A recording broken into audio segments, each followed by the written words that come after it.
Dans cette salle, nombreuses sont ces jeunes femmes et filles qui ont quitté leur localité à la recherche d'un Eldorado ici dans la capitale.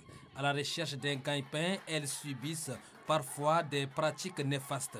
La ministre d'État, ministre de la Femme et de la Petite Enfance, Amina Priscille Longo, effectue le déplacement pour officier un atelier qui vise à les outiller sur leurs droits et devoirs. À l'entame, un sketch mettant en œuvre le quotidien que subissent ces femmes a été présenté, ce qui laisse dire à la représentante de cette dernière que les travaux qu'elle mène dans les ménages ne sont pas aussi faciles, d'où cette rencontre de sensibilisation constitue un tremplin. Elle leur permettra de connaître certaines notions dont elles ignorent.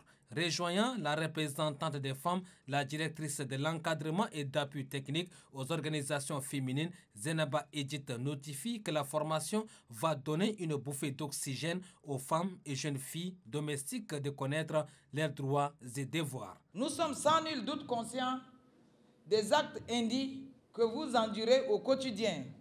La formation que vous allez bénéficier vous permettra de connaître vos droits et désormais répondre en cas de violence. La ministre d'État, ministre de la Femme et de la Petite Enfance, Amina Priscille Longo, soutient pour sa part que le Tchad est un pays de droit et la lutte pour l'autonomisation des femmes qui représente une frange majoritaire de la population demeure un combat pour son département qui compte en faire une réalité.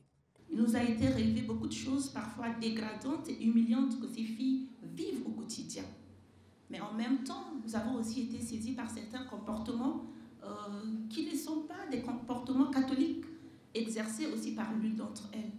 Alors mon rôle en tant que ministre en charge de la femme, c'est d'abord dans un premier temps de dire à ces filles, le Tchad est un pays de droit, voici vos droits, voici vos devoirs, comment vous devez vous comporter pour vivre en société.